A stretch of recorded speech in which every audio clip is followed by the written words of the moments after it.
Shalom, Damai di hati. Puji nama Tuhan, kami bersyukur di kesempatan kali ini senang sekali boleh berjumpa kembali. Harapan dan doa kami Bapak Ibu Saudara dalam keadaan yang sehat-sehat dan diberkati Tuhan.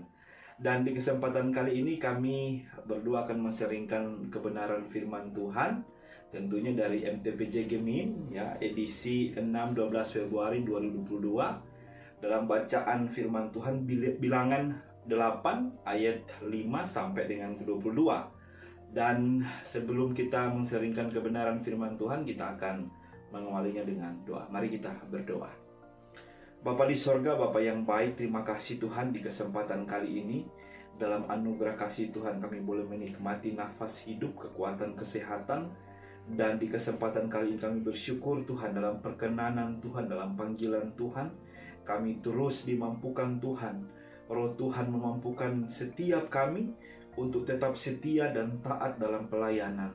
Terima kasih Tuhan, dan di saat ini Bapa di sorga kami rindu akan merenungkan kebenaran firman Tuhan. Mari Engkau Allah memberkati setiap kami, dan yang mendengarkan juga Tuhan Engkau memberkati, sehingga kebenaran firman Tuhan ini tidak lalu begitu saja, tetapi menjadi rema dalam kehidupan kami untuk kami dapat lakukan di setiap kehidupan kami. Terima kasih Bapa di sorga, kami menyerahkan waktu ke depan ini dalam tangan pengasihan Tuhan. Ini doa ucapan syukur Tuhan, di dalam nama Yesus kami berdoa, amin. Amin. Nah, Bapak Ibu Saudara yang dikasihi Tuhan, bersyukur ya di hari ini seperti biasa kita akan membagikan dalam renungan kali ini dalam 3 bagian. Yang pertama kita akan melihat bagaimana latar belakang kitab bilangan. Kemudian yang kedua apa menjadi pesan teks, tentunya dalam konteks bacaan kita saat ini di bilangan pasal yang ke-8 ayat 5 hingga yang ke-22. Dan yang terakhir, yang ketiga, kita akan melihat implikasi ya hubungan dengan tema di sepanjang minggu ini. Dan mari Bapak Ibu ya tetap stay dalam perenungan kita berikut ini. Bapak Ibu Saudara yang dikasihi dan diberkati oleh Tuhan, kitab keempat Taurat atau keempat dalam Perjanjian Lama atau yang kita baca di saat ini kitab Bilangan ditulis oleh Musa, sebagaimana dalam Bilangan pasal 1 ayat yang ke-1 dikatakan, Tuhan berfirman kepada Musa. Juga ada beberapa kejadian atau peristiwa yang membuktikan bahwa penulisnya adalah Musa. Misalnya Bilangan 33 ayat 2, bahwa dalam ayat ini penulis menjelaskan tempat-tempat mereka singgah pada waktu perjalanan keluar dari tanah Mesir. Ayat-ayat lainnya juga seperti Ulangan pasal 31 ayat 9 mendukung bahwa yang menulis kitab ini adalah Musa. Nah, kitab Bilangan menuturkan cerita tentang perjalanan Israel dari Gunung Sinai ke dataran Moab di perbatasan Kanaan. Nama kitab Bilangan ini berasal dari menonjolnya angka-angka sensus. Sensus adalah hal yang biasa di Timur Kuno. Ada 3 fungsi sensus, yaitu pertama untuk merekrut tenaga perang, kemudian yang kedua untuk membentuk kelompok pekerja paksa dan penyembahan, yang ketiga atau yang terakhir untuk menetapkan dasar bagi persembahan khusus. Maka jika ditanya mengapa disebut kitab Bilangan, ini karena kitab Bilangan memuat daftar kelompok, jumlah orang, dan dimulai juga diakhiri dengan daftar angka-angka, yaitu 2 sensus yang dilakukan pada bangsa Israel.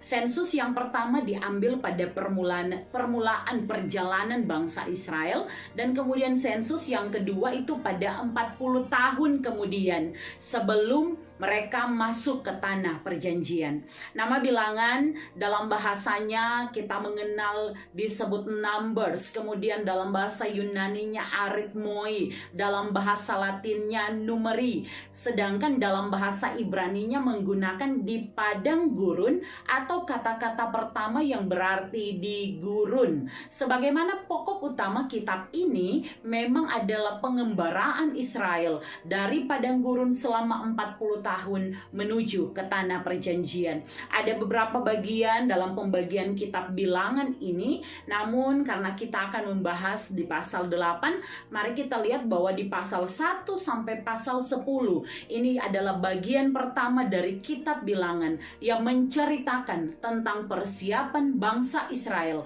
untuk keberangkatan mereka dari Sinai dalam perjalanan yang panjang menuju ke tanah Kanaan. Bapak Ibu Saudara yang dikasihi dan diberkati oleh Tuhan Yesus, saat kita membaca Bilangan pasal 8 ayat 5 sampai 22 ini yang oleh Lembaga Alkitab Indonesia diberi judul Pentabisan Orang Lewi, maka jelas bahwa bagian ini menuturkan syarat dan bagaimana pentabisan orang Lewi. Kami menemukan bahwa firman Tuhan kepada Musa yang ada dalam perikop ini serta apa yang mereka lakukan kemudian ini dapat dibagi menjadi 4 bagian. Yang pertama yaitu ayat 5 sampai ayat 6, ini bicara tentang orang Lewi. Kemudian ayat yang kedua ayat 7 sampai 13 masih tentang orang Lewi, namun kami beri perikopnya menjadi persembahan unjukan.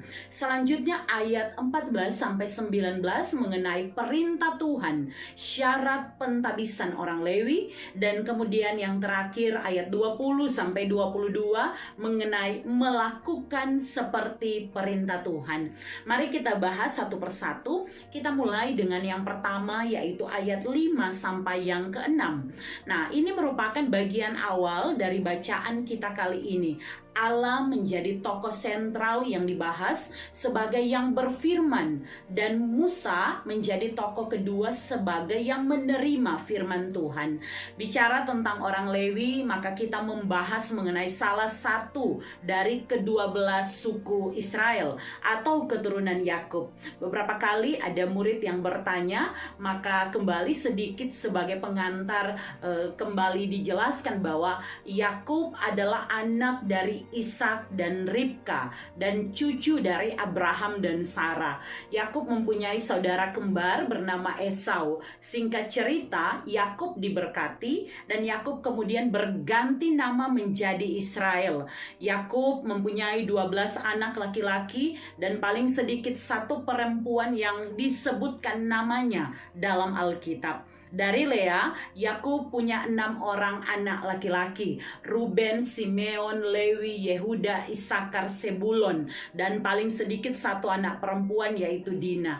Dari Rahel ia mendapatkan 2 anak laki-laki, Yusuf dan Benyamin. Dari Bilha budak perempuan Rahel ia mendapatkan 2 anak laki-laki yaitu Dan dan Naftali. Sedangkan dari Silpa budak perempuan Lea ia mendapatkan Gad dan Asher. Keturunan ini menjadi 12 suku Israel dan menjadi bangsa yang besar. Nah, jelas sekali bahwa keturunan Lewi ini berasal dari Lewi yang adalah anak ketiga dari Yakub atau Israel dan istrinya Lea.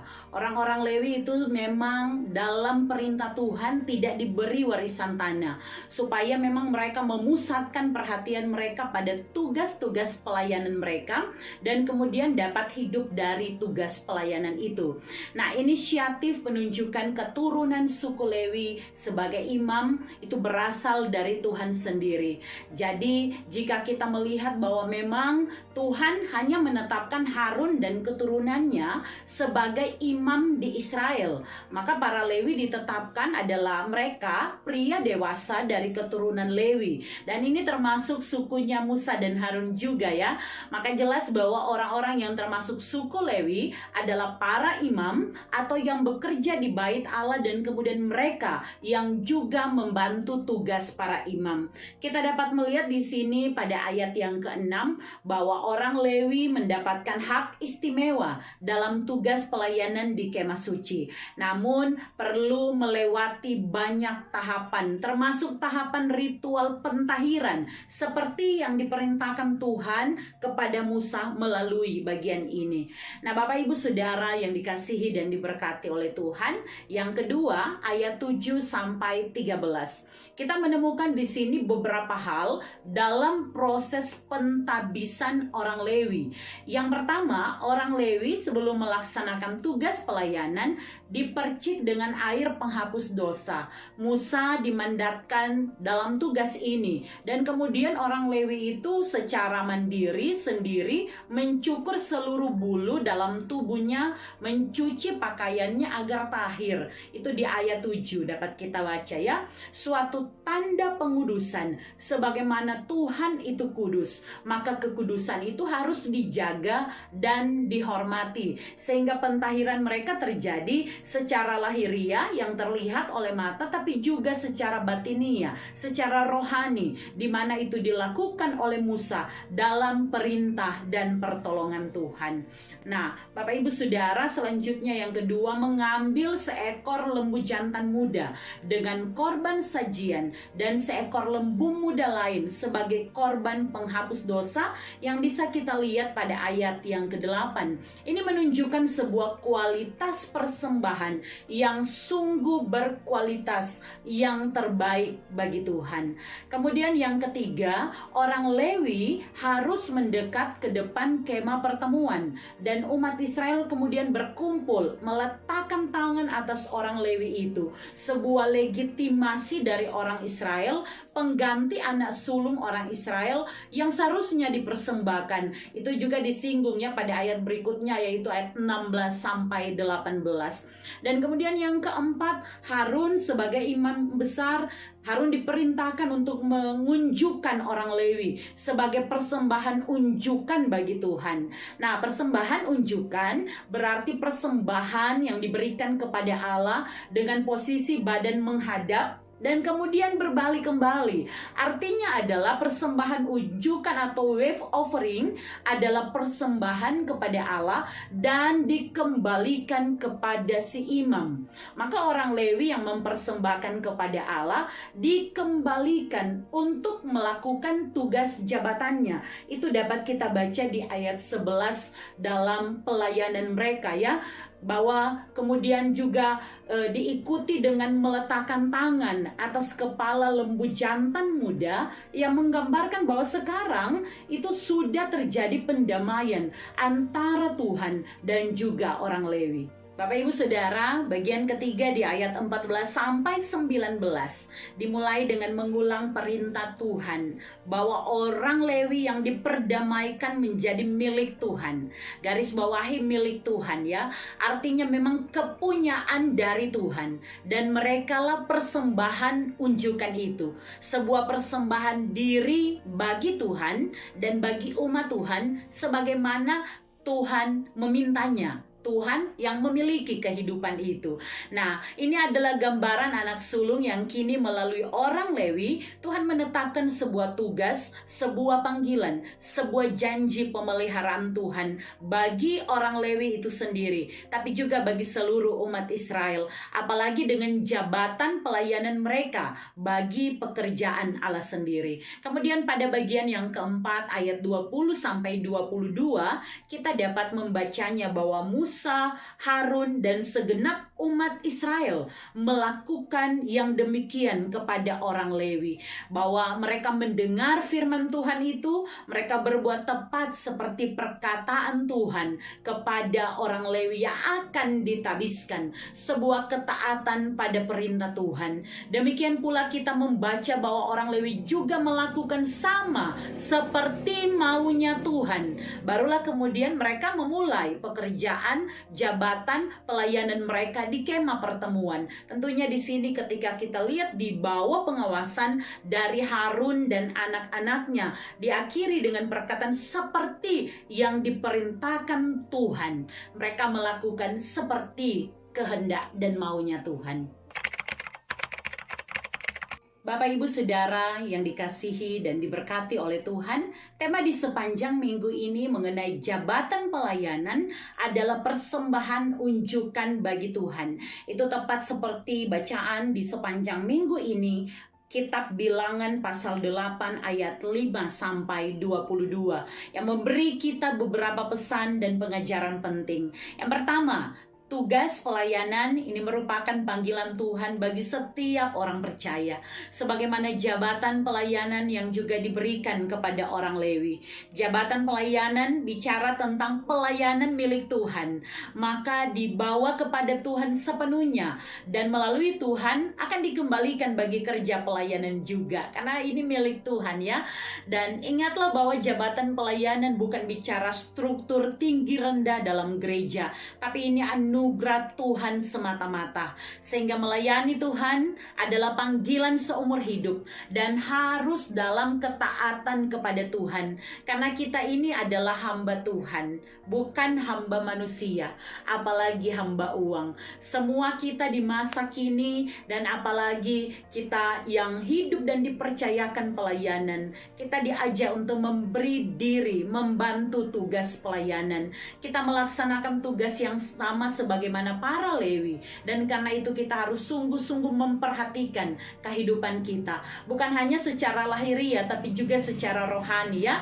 Bagaimana kita hidup kudus berkenan kepada Tuhan Allah yang adalah Allah yang kudus, dan juga hidup sesuai dengan kehendak Tuhan. Kemudian yang kedua, persembahan unjukan bicara bahwa kehidupan kita ini adalah persembahan bagi Tuhan. Apa yang kita punya, apa yang kita miliki, apa yang dapat kita bantu dalam pelayanan, itu harus sungguh-sungguh dan sepenuhnya kita persembahkan, kita berikan dalam kesadaran penuh bahwa semua yang dari Tuhan itu akan dipersembahkan untuk kesaksian bagi pelayanan nama Tuhan. Dimanapun kalau Tuhan menghendakinya, kalau Tuhan mengutus kita, maka Dia akan mengurus, Dia akan menuntun kita ya, sehingga tetap hidup dalam perkenanan Tuhan. Bapak Ibu Saudara, selanjutnya yang ketiga, jabatan pelayanan dan tugas dalam tubuh Kristus itu memang berbeda satu dengan yang lainnya. Namun semuanya harus bersinergi agar selaras memuliakan Tuhan dan menaati kehendak Tuhan. Dalam gereja ada DP tugas sebagai imam, menjadi pemimpin dalam pelayanan. Ada juga yang seperti orang Lewi membantu kerja pelayanan. Ada yang menjadi seperti umat Israel ya, dalam konteks bacaan kita, yaitu jemaat yang ternyata bukan cuma hanya sekedar bersekutu tugasnya, tetapi ternyata ada tugasnya juga. Dan dalam bagian ini menggunakan kata meletakkan tangan atas orang Lewi. Jadi jelas bahwa tugas jemaat adalah menopang, mendukung kerja pelayanan, berjalan bersama sehingga sinergi pelayanan itu dapat dirasakan bersama-sama.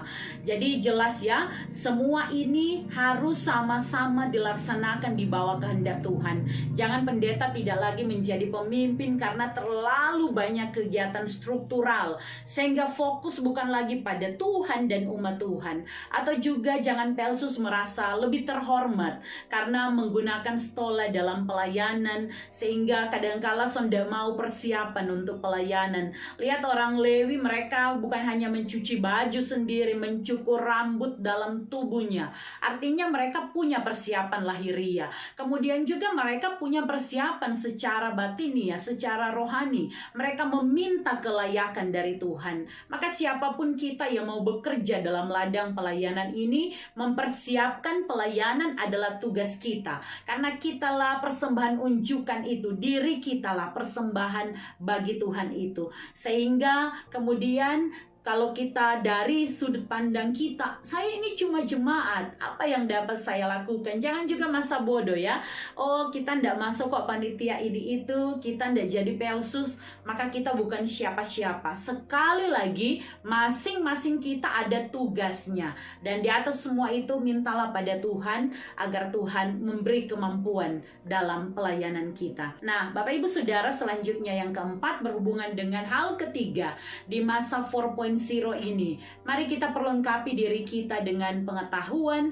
Mari kita sungguh-sungguh membaca Alkitab, merenungkannya. Kita peka melihat kebutuhan agar adik-adik, anak-anak kita itu tidak meninggalkan persekutuan karena merasa tidak dihargai, dibutuhkan ya. Pelayanan tidak menyentuh mereka. Ranah konseling tidak berfungsi dengan baik pada anak putra, anak putri, pada keluarga Kristen yang terlihat harmonis, namun mungkin mungkin saja ada di ambang perceraian, pada mereka yang sedang berkonflik ya antara pelayan khusus dari periode ke periode, masalah subsidi, liturgi jemaat, bentuk ibadah, PA, katekisasi dan konseling, penggembalaan, pelayanan misi, pembangunan gereja, pengelolaan kas jemaat dan sebagainya. Banyak sekali yang menjadi tugas kita, pergumulan kita yang harus dikelola dengan bertanggung jawab. Dan ingatlah apa yang daripada Tuhan, yang dipersembahkan untuk Tuhan. Pakailah itu untuk sungguh-sungguh membangun kerja pelayanan. Kita yang memiliki jabatan pelayanan, ingatlah bahwa jabatan pelayanan kita adalah persembahan unjukan kita yang terbaik dari diri kita untuk memuliakan nama Tuhan. Akhirnya Tuhan memberkati. Amin. Firman Tuhan. Nah, Bapak Ibu Saudara, saudari diberkati oleh Tuhan, itulah yang menjadi renungan dalam bacaan Bilangan pasal 8 ayat 5 sampai yang ke-22. Dan sebelum kita mengakhiri ya, berharap dalam doa kami kita bisa berjumpa kembali dalam edisi minggu depan dalam perenungan kita dalam NTPJ Gemim tentunya. Dan sebelum kita mengakhiri, kita akan menutupnya dalam doa. Silakan hambanya untuk menutup dalam doa. Ya, mari kita berdoa. Bapa, di dalam nama Tuhan Yesus, terima kasih untuk kebaikan-Mu dalam kehidupan kami. Saat ini kami bersyukur untuk waktu yang Tuhan beri bagi kami dalam memberitakan dan mendengar kebenaran firman yang kembali boleh meneguhkan, menguatkan iman percaya kami kepada Tuhan. Kami mau menjadi anak-anak-Mu yang taat kepadamu Tuhan, maka dalam ketaatan kami mengaku akan keterbatasan kami. Berbelas kasihan Engkau kepada kami Tuhan, sehingga sungguh pelayanan ini hanya untuk memuji dan memuliakan nama Tuhan. Kami selalu teringat untuk semua pendengar yang saat ini mungkin dalam keadaan sakit, dalam kelemahan tubuh, maka kami berdoa dalam nama Tuhan Yesus, biar menikmati kekuatan, kesehatan, umur panjang daripada Tuhan, karena anugerah dan perkenanan Tuhan. Bagi yang berduka cita, bagi yang memiliki beban masalah kehidupan pribadi dan keluarga, biar Tuhan Engkau yang akan menolong, sehingga terus berpengharapan kepada Tuhan, dan bahwa Tuhan akan memberkati setiap yang kami upayakan, usahakan, dan hanya nama Tuhan yang dipuji, dimuliakan. Biar perenungan kami di saat ini menjadi berkat, menambah inspirasi bagi semua pendengar dalam pemberitaan firman di jemaat, di tempat di mana Tuhan perkenankan, tapi juga bagi semua anggota jemaat untuk semakin hari semakin bertumbuh, mengasihi Tuhan dan melakukan apa maunya Tuhan. Kami selesai berbicara dalam video ini, kami sungguh percaya bahwa dalam waktu berikutnya, dalam kesempatan Tuhan, kami kembali akan bertemu dalam pemberitaan firman hanya untuk memuji, memuliakan nama Tuhan.